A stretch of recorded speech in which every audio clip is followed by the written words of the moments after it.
You are listening to Leaders and Legends, a podcast featuring some of Indiana's most fascinating men and women whose impact has shaped our state, our communities, and us. Join us as we discuss their imprint on our history. Leaders and Legends is brought to you by Veteran Strategies Incorporated, your local veteran business enterprise specializing in public relations, media relations, public outreach, crisis communications, and digital photography. My name is Robert Bain, Principal of Veteran Strategies, former Deputy Chief of Staff to Mayor Greg Ballard, and Communications Director for the Indiana Republican Party. I'm honored to be your host for our discussion. You are listening to Leaders and Legends, a podcast presented by Veteran Strategies, a local veteran public relations enterprise, and sponsored by Girl Scouts of Central Indiana, Garmond Construction, the Crown Plaza Hotel and Grand Hall and Conference Center at Historic Union Station, the law firm of Bose, McKinney & Evans, and the Bose Public Affairs Group, the McGinley's Golden Ace Inn, and McAllister Machinery, your friendly neighborhood Caterpillar dealer. Thank you for joining us on the Leaders and Legends podcast. Our guest today is entrepreneur, CEO, and the man who made Drew Brees look good at Purdue, Seth Morales. Seth, thank you so very much for coming on the podcast. Thank you. Thanks for having me. Before we, these podcasts here for the last several weeks have been recorded in the midst of the coronavirus drama. Morales Group, tell us a little bit about your company, how you're doing professionally during all this, and how your family's doing. Everyone healthy? Everyone's healthy. Thankful nobody's contracted the virus, and extended family. We have had teammates at Morales Group with extended family that's come down with the virus and been on vents. And so it's real, but immediate family, we've been clean and clear, and that's been great. It's been great being at home. Just to your earlier question at a high level, Morales Group is a full service recruiting and staffing firm specializing in the blue collar space. So anything in manufacturing or distribution. We have around 4,000 employees weekly that work for us throughout state of Indiana, Kentucky, North Carolina, and Texas. And it's been a labor of love for me the last 15 years, helping people move packages around that are frontline essential teammates right now that really matter to keeping America running and keeping packages on your front door. And so that's what we do at a kind of a high level. I met Seth through a former podcast guest named Dave Neff, who used to be the CEO at Edge Mentoring. And I didn't have any frame of reference for Seth, quite frankly. And once I let people know that I had met him or that he was coming on the podcast, the exclamations of admiration flowed quickly and consistently. That's a testament to you and to your family and to your business. How important is it to you, not only as a citizen of Indianapolis and Indiana, and by citizen, I mean that in the Roman sense, and also as a businessman, to have that sort of reputation, that reaction where people go, man, Seth's great? That's a really good question. I think about relationships, and I think about relationships are greater than outcomes. And at the end of the day, I think your life's work is not necessarily what you built, but who you impacted. And so for me, having a legacy of sustainability, long-term relationships, and really valuing how I impact others, that's important. So we at Morales Group, myself, I always talk about people is greater than profit. And I think you can balance that and figure out a way to make a profit and also respect and lift people up. And I think when you kind of keep that sentiment throughout, your course of life, good things happen and people actually show up to your funeral when everything's said and done. How, for me, I don't know anything about the staffing business. I have some friends who are in it, or used to be in it. I'm thinking of the wonderful and beautiful and amazing Gina Surf, who I Oh, yeah. met a couple of decades ago now. How competitive is it? And since I'm going to assume it's ultra competitive, what's the Morales edge, the Morales difference? Yeah, it's highly competitive. I call it a saturated market. There's 220 agencies here in the Indianapolis metro alone. So it's kind of a dog eat dog world. I think what sets us apart, I think our differentiator, there's two things. One is I think I kind of the way we've built the culture from ground up and really focused on our people first. I think truly being um, I think a company that's focused on more of a purpose and less on a product or service. I think a lot of people have gotten behind, this idea of building a better future, one story at a time, with the workforce that we support. I think the other thing that's been really interesting that we've kind of hung our hat on is we've been able to kind of just tap into the roots of just a diverse and globally diverse workforce, and really accentuate that and lift that group up. And so everyone kind of needs a platform to be heard. And there are those that are, in my opinion, sometimes deemed non-essential or marginalized. And we feel like it's our job to be a good steward of lifting folks up and being a voice for them and trying to be an advocate in the employment space. So I think diversity and also our culture is a big part of how we differentiate on the front lines. In an ironic sort of way, given the description you just gave us about your company, were you uniquely prepared for what we've been experiencing due to the pandemic, or somehow were you not prepared? It seems like the former, based on what you said. Yeah, I'd say we were prepared, and I think the fabric of our team is tightly woven, and you have core values that are I think well understood and lived out daily. Working from home and shifting from this this virus and trying to be nimble and creative and innovative, our team's really stepped up and I think has done a great job of thinking outside the box, and I think really kind of hanging their hat on this entrepreneurial spirit where we're just trying to build a better future through providing people employment. So it's been really neat to see our team step up, innovate. So I think we were prepared. I think from a technology standpoint, we were behind.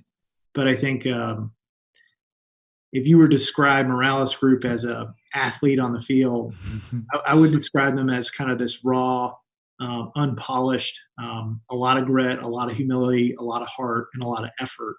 And so as we grow up as a business, as we grow up as an athlete, we're learning technology needs to be a big part of who we are.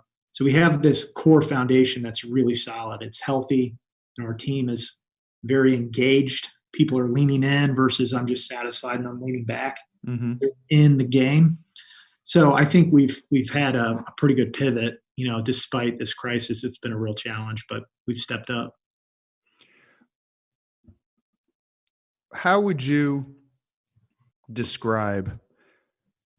I've seen this. I live downtown. I've seen this a little bit, obviously, as people who know me will tell you, I'm just one step below Howard Hughes on the hermit scale.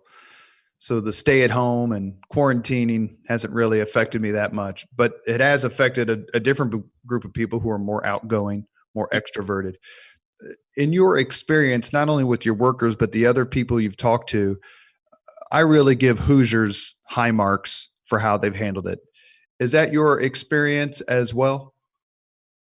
It is. I think this has been a challenge for those, like you said, who are socially a little bit more engaged on the front lines.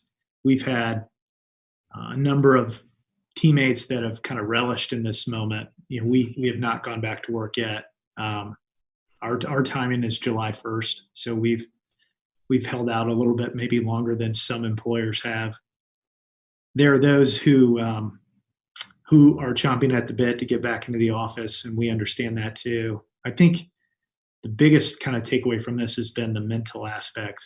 Those that need some sort of activity and interaction, with somebody flesh to flesh, and then there's those that are quite, happy as a clam, doing their work from home. And so, as a leader, it's been an interesting balance trying to figure out, should we go back to appease those that need to be around people because we have such a familial, healthy culture? Mm-hmm. We hold back and support those.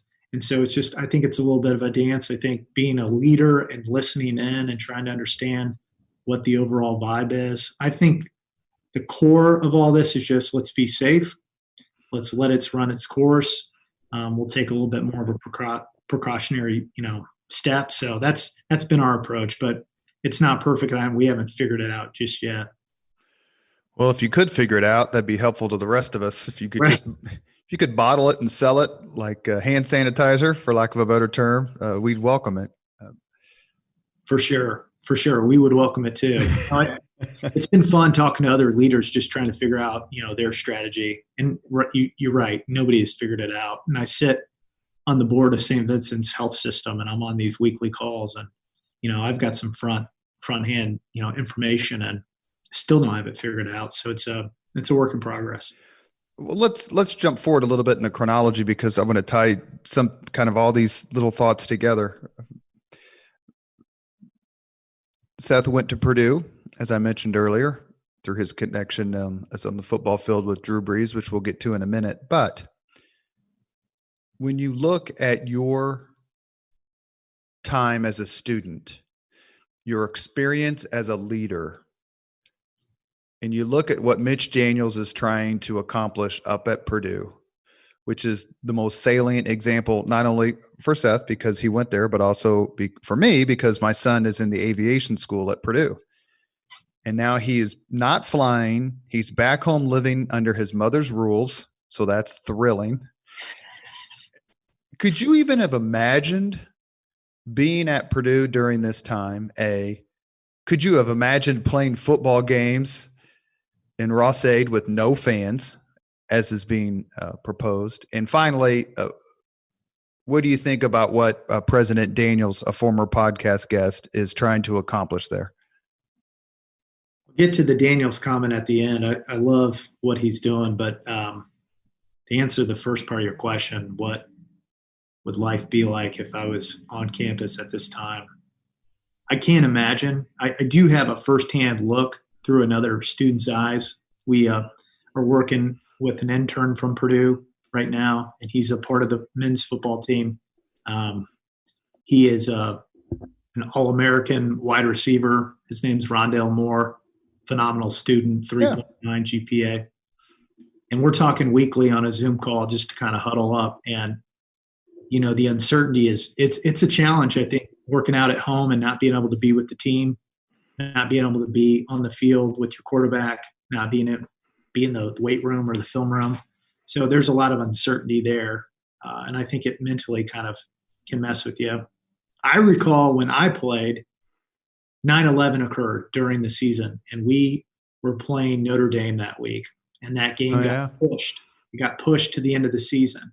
And 9/11 was such a monumental moment in our history, and it had such a big impact. I remember in my apartment watching the Twin Towers collapse and thinking about, oh crap, like, what is this going to do with practice and how's this going to impact life? But this virus has had so much more of an impact on school and life than what 9/11 did. And so just from a college standpoint, at least as a student, I think it's had much more of an impact. So I can't imagine what it'd be like. I think that'd be really challenging. I think with Mitch Daniels, I'm a fan myself. I think what he's trying to do with, no nonsense, like we'll come up with a plan in the fall. We'll maybe shorten the school semester, by Thanksgiving. He's leading the charge. I think school at universities will be disrupted with this, but I think he's already kind of seen that and has made a lot of the right core foundational moves to make sure that I think Purdue sustains into the future and also is kind of a front runner. So I don't know if you saw his speech, his graduation speech to, obviously he didn't do it in front of anybody and just did it on video, and just a phenomenal speech about, take your phone off, like get off your screen, stop reading the news, and pick up the phone and call somebody that you love, call an old friend, but drop in. Don't just kind of tune out onto your screen. He just talked about how this whole like isolation of folks that are younger in this generation, they kind of have that kind of clustering of finding people that are like-minded and being on that device. And so I thought he had some really good points. So he's definitely, in my opinion, I think doing the right things to lead the charge. But it's going to be interesting to see what happens to higher ed. I tried to find this information out before we started the podcast, and I wasn't able to. And it's something I wanted to bring up because so many of the people we've interviewed are Hoosiers, born and bred, and they leave here not because they want to. Sometimes they leave there because we have to, and whether it's serving in the military or opportunities. Where were you born? Where'd you grow up? And what made you decide to go to Purdue? I was born and raised in Indianapolis, so I'm a local product. I went to a public high school, Lawrence Central High School. Grew up out in the Geist area. And as I was wrapping up my senior year at Lawrence Central, I had a lot of smaller Division II, Division III college offers. And I got accepted into Cornell. And I thought I was going to Cornell University to play football in the Ivy League system. And my dad kind of broke it to me. Wasn't necessarily going to foot the bill for the entire amount. And I didn't have much in scholarship money to Cornell. And so the option B was to stay local and go to Butler. And I didn't have any Division I offers, and I didn't have any Division I walk-on offers. So kind of, a small white kid, 5'9", 150 pounds, probably wasn't going to get a lot of looks. We ran the football all the time in high school. So I went to Butler and played football there. I was fortunate to become a starter as a freshman and lead the team in receiving and touchdowns, and enjoyed that time there. Felt a little bit like prep school for me. Butler is known for basketball, not necessarily football, although their program's gotten a lot better. No knock to the Butler Bulldog football program. Love those guys. And so, I had a little brother who was playing CYO football here locally, and he had a coach who played at Purdue in the 80s. And my dad asked him if he could help me maybe share some film to some of the different programs that he was affiliated with, especially with Purdue, because he was a former player there. And this guy's name is Pete Quinn, and he took my information and gave it to coaching staff. And it basically kind of opened up the door at a small crack, and I got a chance to walk on up there as an invite. And, fast forward, it ended up working out. But I was pretty fortunate to have, a local connection. This guy went to Cecina, then he played at Purdue, and he didn't know me from Adam, but he knew my little brother, and some film helped that I was doing some good things at Butler. So I got the nod that way. Butler probably didn't have that many more students than your high school. No, very similar. Very similar. I think Butler at the time maybe had 1,000 in our freshman class. So Lawrence Central was pretty close in size for sure. But Purdue is one of the premier universities in the country for sure. Rich, very rich football history for sure as well. Did you feel just pretty darn lucky? And then do you remember the first time you walked into the locker room or the training facility or the field and some guy stuck his hand out and said, "Hey, Seth, I'm Drew Brees"? It was pretty special meeting Drew. And I think when I look back at that time, I remember prior to meeting Drew, I went into coach's office at Butler and told him that I was transferring. And the coach told me, "You'll never see the field even your senior year. You might be lucky to do some cleanup towards the end of the season." And so that was very motivating. So I remember walking on. I remember coming up for my first practice up at Purdue. It was in the summer. It was ahead of the fall season, and the guys were playing 7-on-7 in the big stadium in Ross-Ade. And Drew was our quarterback. And about 10 minutes into playing, I had a pass from him kind of down the middle, 30-yard kind of seam route. And I caught it, diving catch, laid out, just showed that I had a willingness to sacrifice my body and also catch the ball. But I remember there were some coaches in the stands. They couldn't be down on the field, but they were up in the stands watching the players play. And I think that was that signifying moment to me that, I could compete. And what was neat about Drew is, he was, indifferent. He didn't care if you were a, invited walk-on or you were a 4 or 5 star, recruit. He was going to treat you all the same and speak truth, call you out, also encourage you. And so I really appreciated somebody like that, who kind of was a little bit of an underdog himself. He went to high school in Texas, tore his ACL, was not highly recruited. I think he had an offer at University of Kentucky and Purdue, and that was really it. I think Texas schools kind of passed on him because of his knee injury. So he was a guy that I think has that kind of bulldog, unsung hero. I'm going to do what it takes to kind of get that chip off your shoulder and prove everyone else that you can do it. So pretty special moment for me as I was coming into the program, knowing that I had a quarterback that got what it meant to kind of step up and be gritty. Were you guys in the same class? He was 2 classes ahead of me. So he was a senior when I was a sophomore when he moved on. So I got to play with him for 2 seasons. So I kind of missed him a little bit because he was a little bit older in age, but it was a great opportunity being with him for those 2 years. You read about quarterbacks in college or pros and how they throw the ball in a way that's not anticipated. So the first time that you caught passes from Drew Brees, were you thinking to yourself, man, I've never had anyone throw me the ball this way before?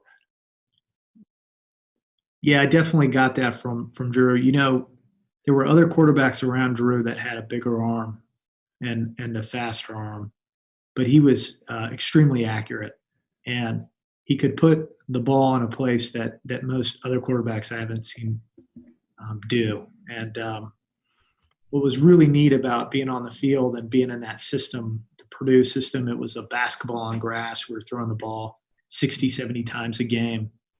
He continued to be accurate with a lot of his throws. And so a guy that, like myself, a walk-on, I was typically a 3rd or 4th option in a lot of the offensive systems. I could still catch 40 balls a season. It was because he was so accurate and he could read through his progressions. He was that talented at kind of working through the system. And he was so accurate that you were going to get a lot of opportunities if you ran the right route. So I tell people a lot of times, right place, right time, right system, right quarterback. If you could catch the ball and you had a little bit of juice on you on the field, then you were going to make some moves and make some plays. And he seems to be, my pro team, the Miami Dolphins, had a chance to sign him about 14 or 15 years ago. Didn't, because of his, supposedly degenerate, debilitating shoulder that wasn't going to be able to hold up. That was about 450 touchdown passes ago. But you read about him a little bit, and it seems, and this also seems to be something you share, Drew Brees's commitment to New Orleans and its people is inspiring and astounding. And when you stay in touch with him or you read about what he's doing down there in the paper, is that the Drew Brees you remember? And do you think to yourself, you know what, I'm going to do some of that stuff here in Indiana? Yeah, I think he set the gold standard for us at Purdue, and it obviously carried forward with his work down in New Orleans, and it had an impact on me here locally too. I think what you see is advertised with Drew. I don't think you'll find somebody who works as hard or harder than Drew Brees. I tell people all the time, I remember being on campus and leaving film, and I was a undersized walk-on that had a lot of effort and started 3 years. And I felt like I put in a lot of time on the film room or in the weight room. And I'd be walking in or walking out to finish up my night, and Drew would be walking in with a tape, hands full of tapes, videotapes to watch, film for another 2 or 3 hours. So he was so talented on the bookends of the day. He would wake up early, put in the effort. He would finish up at night after everyone, had left the building. And so that carried on consistently throughout his pro career. So think about probably some of the greatest quarterbacks of our era. I think about Tom Brady and Drew Brees, and those guys just, while, naturally gifted, very accurate passers, they probably outworked every single other quarterback that's come into the league because of their work ethic. And so that's been special to see, consistent year over year with what he's done. And then just to see his body of work as a dad, as a leader, just what he's done for the city. I tell people all the time, I think Drew could run for office. I think Drew could be a CEO of a publicly traded company. I think he could. Obviously, he signed this contract with NBC to lifelong to do commentating. He just has that ability to lead in a much, I don't know, just it's an uncanny way. And so, it's definitely had an impact on how I roll here in Indy and what I do with our business and how I want to be portrayed as I go forward. A lot of times you hear that, and moving beyond just Drew Brees, but the entire scope of every sport, that athletes, particularly high-profile athletes, have an obligation to be involved socially or in the community. Do you believe that's true?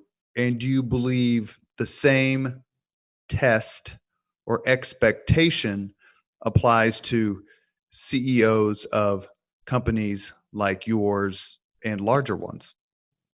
Yeah, I do believe that's true. I think high-profile athletes or athletes in general, or CEOs of publicly traded companies or privately held companies, they have a platform and they have an audience. And I think if you use that platform the right way, think about Tony Dungy and what he did for the city of Indianapolis, or somebody like Drew Brees as a player. Think about Mitch Daniels. Just these leaders have such a voice and an opportunity to make a positive impact and get kind of their message across. I think it's vital. For me, I saw this opportunity of being promoted to president and CEO as a way to broadcast our brand, but also to be a good steward of the opportunity that you have. And so I have a platform. There's many people that I think listen in, whether it's on LinkedIn or in our, four walls inside our office space. So it's like, to whom much is given, much is expected. And so as an athlete or a leader of a company, I think you are expected to step up and do the right things and be involved community-wise and have a voice and have an opinion, and not just kind of sit on the sidelines and maybe collect a check and be selfish about it. Well, there's probably no better example in modern Indianapolis sports history than the one set by Peyton Manning. And he learned a lot of what, and he has said this before, a lot of the sort of quote unquote tutorial he received about being involved in the community and giving back, he got from Dan Marino, who was his favorite quarterback growing up. And you see that Dan Marino famously started a center on autism down in Miami because his son had it. Then you see Peyton Manning's hospital up here. Right. The one criticism that's come through about Michael Jordan in the Last Dance documentary is that he wasn't that sort of civil rights activist, community leader and speaker, Kareem Abdul-Jabbar, called him out about it, especially. Do you think that's a fair criticism? In other words, if a CEO just wants to give quietly or an athlete just wants to give quietly, they don't necessarily have an obligation to be public about their involvement or their gifts. I think that's a really good question. And it can be argued, I think, both ways. So I think, comes down to kind of an opinion. From my standpoint, my opinion would be, I think you have a platform. Jordan transcended the sport with just his ability to play the game. And he did have a good guy image, but I do think when you look at somebody like LeBron James and what he advocates for, or what Abdul-Jabbar does, or you look at somebody like Drew Brees that stands for his faith. I think at the end of the day, I think that matters more than, how many points you scored or who had the most MVPs or who's the GOAT, the discussion. Like at the end of the day, I think your legacy and your impact is more so about standing up for what you believe in and having a voice. But, I think there's a good argument to the other side. I think there's people that can, take a step back and be under the radar and understated and do their thing and, have a good career too. But I just think you're given much, you have a platform. I think you should step up and share about it. You are listening to Leaders and Legends, a podcast presented by Veteran Strategies, a local veteran public relations enterprise, and sponsored by Girl Scouts of Central Indiana, Garmond Construction, the Crown Plaza Hotel, Grand Hall and Conference Center at Historic Union Station, the law firm of Bose, McKinney & Evans, and the Bose Public Affairs Group, the McGinley's Golden Ace Inn, and McAllister Machinery, your friendly neighborhood Caterpillar dealer. Our guest today for the Leaders and Legends podcast is Seth Morales, CEO of the Morales Group, Big Ten athlete, and quite frankly, one of the most complimented people I have ever met. It's amazing the brain and the reputation you have among your peers, and you're to be congratulated for that, for sure. Is there a Hoosier leader or legend you particularly admire? And I have to think about that one. The easy one that comes to my mind, I look at up here on my shelf in my office, I'm looking at Mitch Daniels. I think that's a kind of a no-brainer for somebody that grew up, I went to high school with his daughter. I've seen what he's, did for political system and government and also for Lilly and Purdue University and the state of Indiana. I think there's a lot of leaders that come to my mind. I also think about some of those unsung under the radar leaders. I think about my high school coach at Lawrence Central High School, Coach Randall. He went to Shortridge High School, won a high school state basketball championship. But I think his biggest impact was just the way he impacted the students at Lawrence Central and created lifelong, lasting relationships. And I think about when he died of cancer and going to his funeral and seeing how many people lined up to celebrate his life. So, there's a number of Hoosiers that I think have stepped up, and I do like history, and I should be rattling this stuff off. I should lean on you, Robert, to do a little bit more of that for me. But I just had to do a quick media interview about Governor Holcomb and his performance, for lack of a better term, during the pandemic. And I immediately mentioned the Civil War and Oliver P. Morton. Okay. Whose leadership was phenomenal for that time period. He was elected to be a senator back when you did not have direct election of senators. I think that's the 17th Amendment. Correct me, Spangle. But then he switched. He wanted to be governor, and we were so fortunate to have him leading us at that time. Much like, quite frankly, we were so fortunate to have Mitch Daniels leading us when he did, because Indiana needed the sort of jolt that he gave us. And anyone who argues against that is, I think, is so partisan that you just kind of have to say, okay. But I know a lot of Democrats who voted for Joe Kernan in 2004 and then voted for Mitch Daniels in 2008. Another name that's come up, quite frankly, probably the most popular name, has been Richard Lugar. Yeah, absolutely. I mean, you think about his work with the city and what he built, what 60s and 70s, and how he kind of modernized and created what Indianapolis looks like today with guys like Jim Morris, and kind of laid the blueprint for others like Daniels to follow and other leaders. You would have more insight on that, but yeah, I think a guy like that, those two definitely stick out as leaders that did things the right way in a civil manner, less partisan about just the way they handled their politics, and really kind of practical and kind of Hoosier, man, just really hospitable, approachable. I've had a number of conversations with Mitch, and we often talk about my time playing Purdue football, and talk about one of the more just approachable guys that want to talk, the sport and the game. It's just fun being able to engage with somebody like that, or like Lugar. Didn't have a chance to meet Lugar, but I'm sure you've got some stories and anecdotes that affirm that. Well, we did a whole podcast on the career of Richard Lugar, and it was with Jim Shella and Gail Lowry and Jim Morris, who you just mentioned. It was terrific. I was born 6 weeks after Lugar won mayor for the first time. So my entire life is basically, other than the 3 years I spent in the Army, my entire life is basically Dick Lugar and Bill Hudnut and Steve Goldsmith and Bart Peterson, Greg Ballard, and now Joe Hogshead. I mean, the impact that they've left on us. And you'd have to talk to a P.E. McAllister to understand what Indianapolis was before Lugar and what it is now.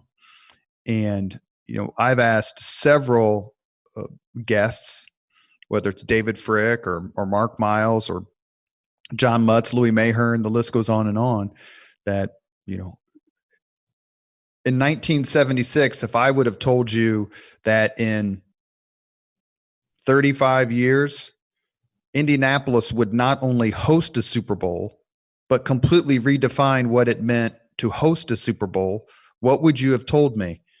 And they all would have just assumed I was a meth head, that I was clueless. Like, what are you talking about? Super Bowl? We don't even have a team. We don't have a stadium. We don't have this or that. Yeah. And I had this question written down. I want to ask you about it now. To me, there's nothing so undervalued or unappreciated when it comes to success as personal leadership. That the difference a person can make, a man or woman, in ensuring success or failure, to me, is unparalleled. You can go all the way back to George Washington. You can go back to Henry V, whomever you want. But in your career, in your life, who are the leaders who have made a difference? Athletes are coached, so they meet a different group of people than folks like me who didn't play sports. Plus, I want to specifically ask you, while you're answering that, think of how much your father has influenced who you are. All really good questions. I'll get to the father part at the end, with who's made a difference, or what individual has I seen as a leader that really made all the difference for an organization or a team. Well, like, think about, if you have a decision to make or you have factors to consider, do you go back and go, I remember Coach Tiller one time? I definitely remember Coach Tiller one time. He's hard not to think about. What Coach Tiller did at Purdue University was nothing but remarkable. You think about the system or the program that he inherited. He had a crappy facility. He had no recruiting program. He had Michigan and Ohio State and Wisconsin to compete against, Penn State. And he took this, team that had not been in a bowl game in maybe 15 years. You can correct me on that if you want. Maybe I'm off, maybe a few years, but you're close either way, for sure. Yeah. I mean, no, just a terrible run. he inherited Coleto's team, and he came in and innovated the way the Big Ten played the game. The Big Ten was very physical, and it was run oriented. It was kind of this traditional pro style of offense, and he came in and it was basketball on grass. They were throwing the ball 60 or 70 times a game, and he really opened up the way the game was played for the Big Ten. And he brought in a remarkable quarterback and Brees who fit into the system. But what Tiller did was really, really interesting about a leader. He wasn't afraid to not be liked. It was not about politics to him. He was a straight shooter, and he was going to do it his way. And you were either going to get on the bus or you weren't. And I remember he came in early on, and there's this story about how he came in to the fall camp his first year, and he called out this one kid, and he told the kid to pack up his stuff and leave. He was caught, drinking. He had some bottles in his room, and he just set the tone right off the bat. He did not care who you were, whether you're a 4-star starter or you were somebody that was a walk-on. He treated everyone the same. And so I think about somebody who came in and really cleaned up a program, took it from bottom of the Big Ten to, maybe at least 7 or 8 years of competing for the Big Ten championship. One year we won the Big Ten championship.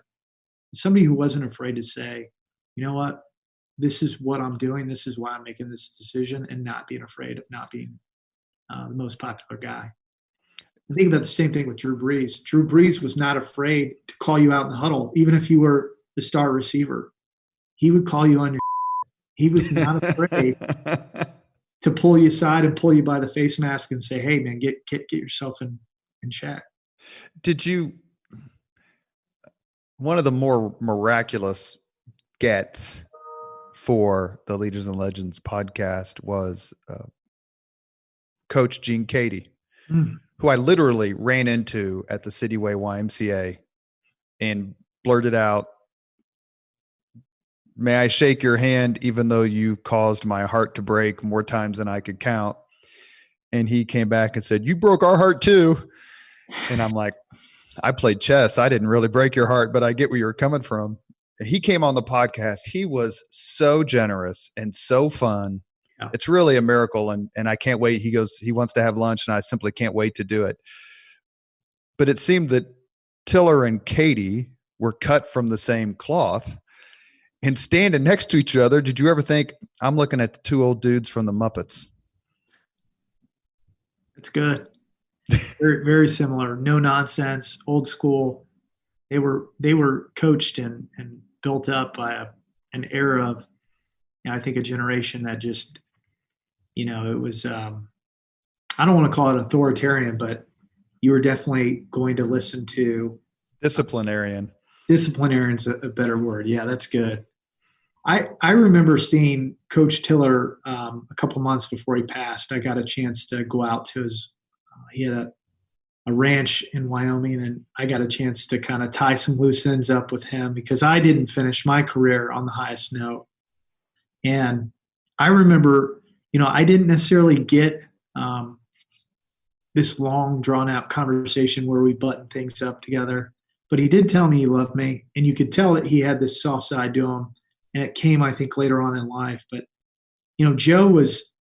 Joe was a disciplinarian, and he played the mental game well, and he was not afraid to call it how he saw it. And I think while I am not cut from that same cloth, it definitely gives you, I think, as a leader, some insight as to, you're going to have to make decisions. You're going to have to fire somebody that's not getting the job done. And if you can think about, you're going to make unpopular decisions, and that's okay. It's what's for the greater good of the team or the company, and be okay with that. And so he helped me kind of put my sights on, if we're going to make this decision, we're going higher and onward and forward. And so he helped with that. So great example of leadership for sure. A few minutes ago, I asked you about specifically, we were talking about coaches and leaders. And as an athlete, you meet so many people who are trying to teach you the right way to do things, position coaches, head coaches, the list goes on, professors in college. But before we move on, because I want to specifically ask you about the Rose Bowl. Please talk a little bit about your dad, your parents, how they shaped you, how they made you the person you are, and put you on the path for what clearly has been a successful career.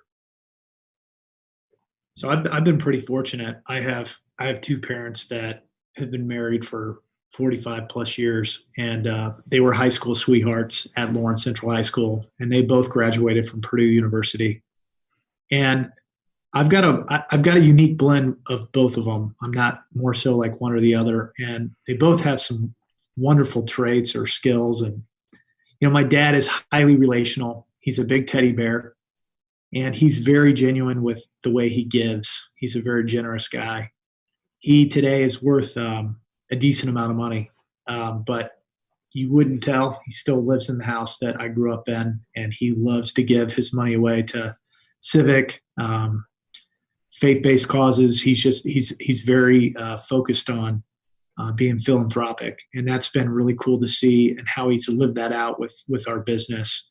He started our business at the age of 50, and he didn't necessarily have a ton of foundation or net worth to start the business. He had 5 kids, and he kind of took a step of faith, and it turned out to work out really well for him. But I've learned a lot from him from a relational standpoint, from his generosity.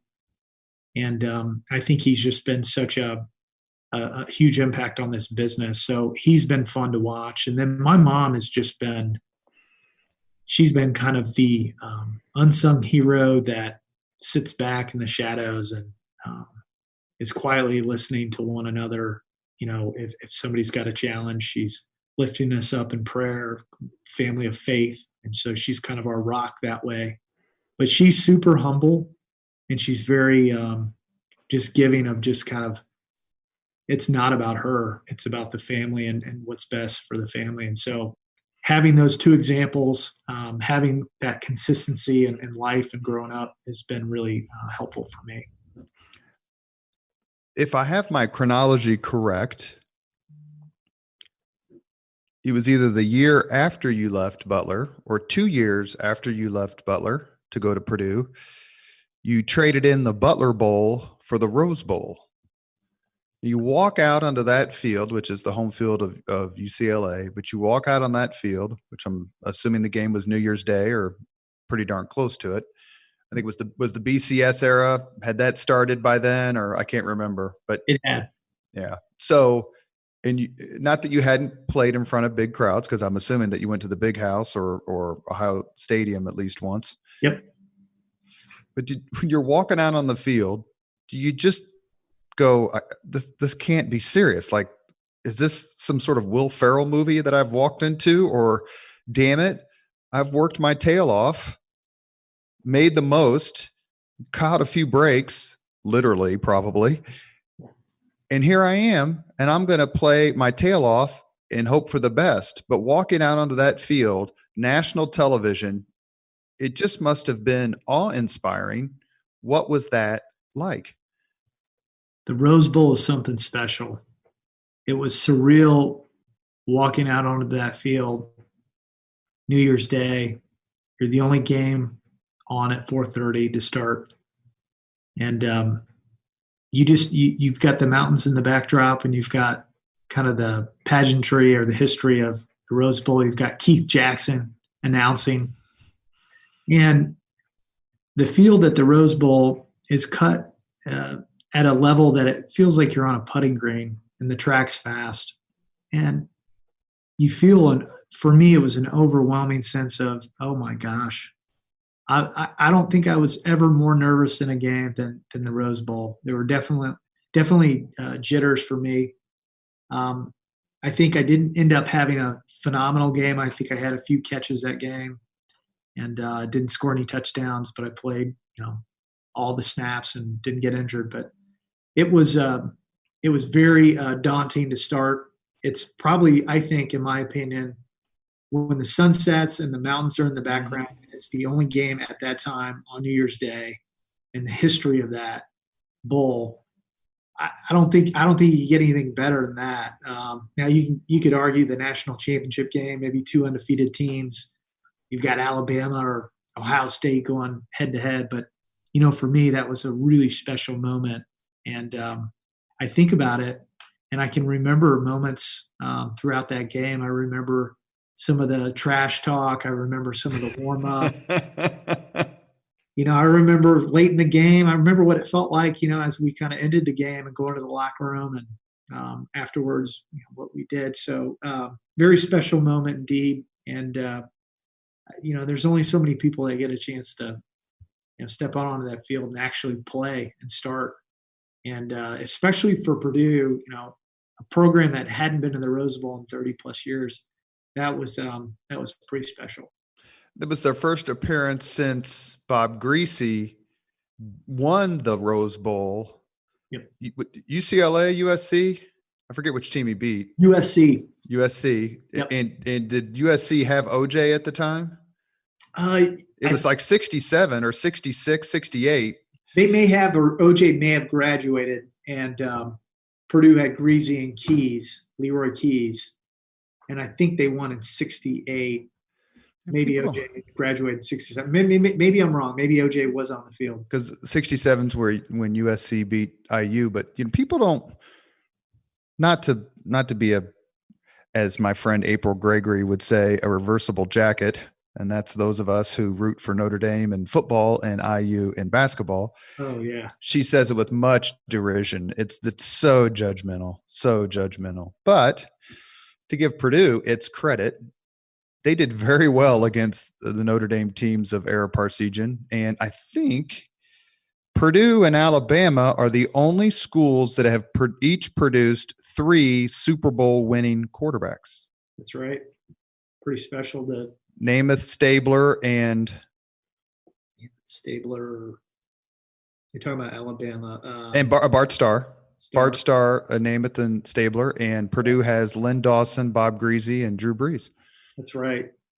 But after college, and when you and I met, when I came to your office and talked to you for a few minutes, when I found out that you, after Purdue, committed the apostasy of enrolling at the University of Notre Dame for your MBA, I guess that's not as bad as going to IU Bloomington to get your law degree, but it's pretty darn close. Oh man, not a popular decision. My with your parents, with your friends, with your teammates, on and on. Yeah, there weren't too many people happy about that. I think 2 things happened. One, I had a really, really crappy senior year game up at Notre Dame, and it was late in the 4th quarter. We were down by a touchdown, and we were driving. It was 2-minute offense, and I was running kind of a crossing route. And Kyle Orton was our quarterback at the time. Brees had graduated, and he threw me this pass, and I dropped it. It went off my hand. Defensive back caught it, intercepted it, and he took it to the house, and they won. That was kind of my defining moment for my senior year. So I left the game leaving something on the field at Notre Dame. So for me to go back there, it was kind of like my opportunity to say, all right, I'm going to finish it what I didn't finish up here. And whether it's not on the field anymore, I'm going to do it in the classroom. And I also had a wife who got into the program before me, and I'm competitive. And I wasn't going to let her get her MBA without me getting my MBA. So I trailed right behind her. And you look at this picture right here. I know viewers can't see it, but obviously this is a picture of my wife and I when we graduated from Notre Dame together. And we had our first son, a month before he graduated. So it was a cool time in my life. So did you attend Notre Dame football games as a graduate student? I did.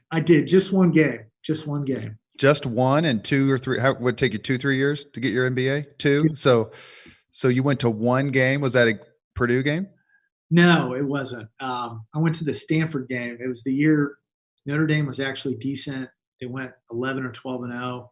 They went to the national championship and then got smoked by Alabama.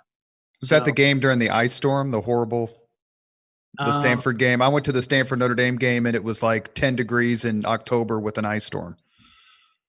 It was raining. Yeah. And it was, they barely won that game. It was, I forget. Did you wear a Notre Dame shirt? You can No. be honest with us. No. I do have some Notre Dame gear, but no, I mean, it's all Purdue, man. It's all Purdue. It's all Purdue. So when Purdue and Notre Dame play, there's no ambiguity. That's stupid. No, it's all Purdue. I mean, the Notre Dame fans, they'll try to brainwash you, and there's a little bit of a cult up there. Yeah, it's called the Catholic Church. Yeah, there you go. There's some interesting. I say that as a Catholic. Yeah, we get it. Yeah, it's interesting up there. But you know what? I respect the program.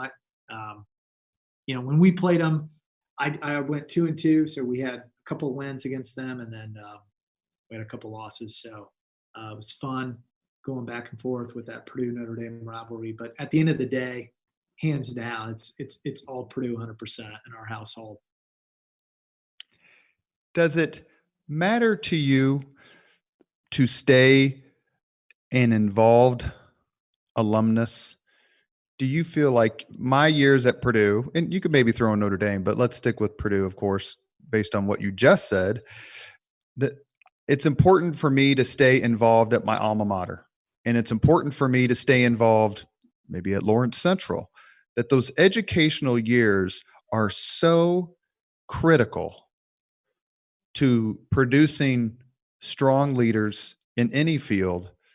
Do you feel like, if I go back and I speak to a business class at Purdue, or I go back and I speak to to people who are seniors at Lawrence Central, how important is that to you? And do you believe that you can make an impact?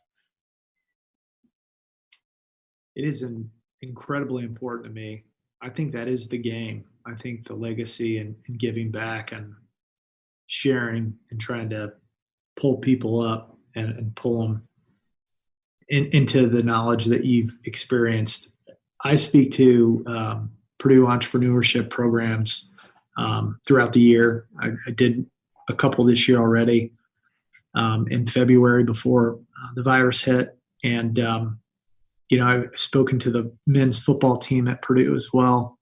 Anytime I get a chance to do that, I am all on board. I think I wish I could have somebody come back and pull me aside and say, hey, stop worrying about this and this and really focus on these things. And so I try to do that when I share and speak. But I think it's all about giving back and making time to speak to your alma mater. I think, it's to whom much is giving, much is expected. And, if you're not going to do it, there may not be another leader who's going to step up. And so I'll speak at a small, like local high school, the men's basketball team. I don't care. Like that, to me, that geeks me out. I think it fills my cup up because A, I know I'm trying to pour into these kids and try to add some value, and B, at some point they'll remember who you are. They'll remember some sort of relational connection, and it'll come back around at some point. And maybe you can help them out with finding employment, or you can find a way to work together. And so that's, at the end of the day, that's what really matters. And I think as leaders, finding folks that are young and innovative and having different networks and not just being in one cluster of an age segment, but going up and going down and going across, like being able to, have different, age groups where you can connect with, that really matters. So that's important to me. As a CEO, as the person who is sitting in the office, sitting in boardrooms, making decisions, it's all on you eventually. And you mentioned that earlier about how tough it is to make the final call and that you need to make the final call. So you're used to having the reins of decision making in your hands. How tough is it to then be in situations, perhaps at home, where you don't get to make the decisions, where you're not necessarily the final authority? How do you turn that switch on and off? That's a $1 million question right there. Wow. It is challenging. I think a good dose of humility and self-awareness and knowing your role in the team. At home,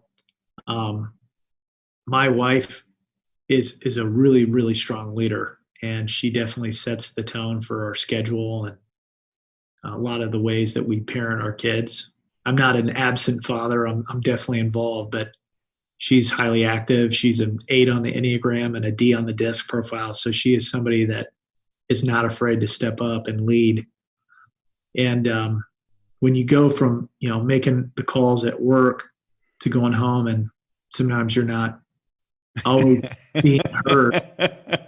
But I think I've always, my mom instilled this in me at a really early age, is just being able to be humble, take a step back, and kind of figure out where you fit on the team. When I played at Purdue, I was probably the worst player of the starting 11 guys. The 10 other guys that played on the Rose Bowl on offense all went to the NFL. I was the only guy that didn't. And I'm okay with that. I'm okay with being a support role at times. And so I think I know how to wear, different hats. I know that my strength isn't necessarily like figuring out the meal plan or doing the online schooling with our kids. And so when you kind of play to each other's strengths and step in when maybe it needs to be a little bit more about emotional intelligence and being patient, or helping the kids out with sports, or just finding your role on the team, I've been able to do that. So it's a challenge sometimes because, you're used to saying something and people will do it. And then you're the one doing what somebody else is saying. But I've been able to figure out, I love being a role player too. I love not being the guy. I love being kind of a support player. You are listening to Leaders and Legends, a podcast presented by Veteran Strategies, a local veteran public relations enterprise, and sponsored by Girl Scouts of Central Indiana, Garmond Construction, the Crown Plaza Hotel, Grand Hall and Conference Center at Historic Union Station, the law firm of Bose, McKinney & Evans, and the Bose Public Affairs Group, the McGinley's Golden Ace Inn, and McAllister Machinery, your friendly neighborhood Caterpillar dealer. Probably should mention a couple of Purdue connections before we go to the final 5 questions, and that is Jim Dora Sr., who you may have known. His son, Jim Dora Jr., is one of the sponsors. That's the Crown Plaza Hotel. Jim Dora Jr. actually hired me for my first job out of the military in March of 1990, and he's probably the best guy I've ever met who wasn't already 90 when I met him, meaning P.E. McAllister. And Alex McAllister, P.E.'s grandson, who is works at the company, is a Purdue grad as well. So if you don't know Alex, let me know. I'd love to introduce the two of you. He is a terrific, terrific guy. I'd love to meet Alex. No, I don't know him, but I obviously know Jim. Lives a couple doors down, and often see him on his John Deere tractor and chopping wood and cutting fire. He's getting after it. We end all Leaders and Legends podcasts with the same 5 questions. Seth, are you ready? Yeah. Seth Morales, what was your first job? First job. My first job was working at the Fort Harrison golf course as a cart caddy or caddy. I was a junior in high school, and that was really where I was employed. I had a paycheck, and I was actually getting tips. And so I was cut my teeth at the Fort Harrison Golf Club. How many times have you watched Caddyshack? How many times? I'd say probably 10 times. Number 2, what was your first concert? Ooh, man, that's good. Beastie Boys, mid-90s, Deer Creek, probably 1995. A little bit of that like New York hip hop. That was pretty cool. They had a great show. So Beastie Boys, 95, Deer Creek. If you could suggest any book for someone to read, which book would you choose? Man, I've got a few right here, but if I had to choose right now, man, I like this one a lot. I do this one a lot. I share this with a lot of up and coming college grads and just young professionals, but I love Never Eat Alone. It's written by Keith Ferrazzi, and it's the art of networking and building relationships. I think it's one of the best practical, tactical guides to how you build a network the right way. Number 4, if you could witness any event in history, be there as it happens, which event would you choose? Well, I'm a sports guy, so having a chance to see, I think going to a national championship football game, going to a game where it had such an impact on me at a young age. I don't have a specific game in mind, but if I could go to a tight, close game, national championship, this would probably be mid-90s. I'm trying to think of who came out in the mid-90s. Maybe it was Nebraska, maybe it's Miami or Florida State. That would be kind of an ideal moment for me. Last question. If you could have dinner with anyone living today, 2 hours off the record, whom would you choose? 2 hours off the record. Man, these are good questions, man. That's tough. Benefit of an IPS education. If I could go back, if he was still alive, think about Billy Graham. I think that would be pretty cool to see about, just how he used his God-given ability to, impact others, his oratory skills, just asking him about the stories. I think that'd be interesting. Living today. Oh, man, my bad. That's all right. Living today. Man, I'd call Drew back up. I'd have 2 hours with Drew. I'd totally do that. That would be fun to see what he's done. Ask him some kind of inside the locker room questions. So Drew Brees would be my answer.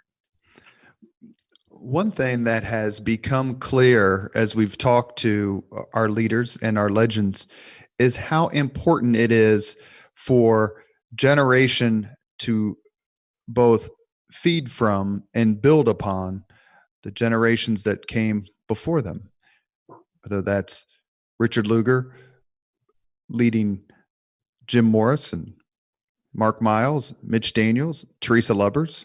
The list goes on and on. We've been fortunate enough to talk to some younger folks who are making their mark. Ryan Vaughn specifically is someone who stands out, along with Dave Neff, Maggie Lewis. But Seth Morales is right there. And don't take my word for it. If you can figure out a way to meet someone who knows Seth, it won't take long for them to explain to you the impact he's having and how important it is to have people like Seth Morales, his wife Jackie, and his kids, and his entire family and their legacy active in our community. We can't thank you enough, Seth, for coming on the podcast. Thank you. And I will make sure to introduce you to Alex McAllister. And if you need anything from Veteran Strategies or me or any way we can be helpful, please let me know. We absolutely cannot get out of the current turmoil without leadership from people like you. Awesome. Thank you, Robert. Thanks for having me. Thank you very much for listening to Leaders and Legends, brought to you by Veteran Strategies Incorporated. If you want to contact us about this program or our menu of public relations services, please send us an email at robert@veteranstrategies.com. That's robert@veteranstrategies.com.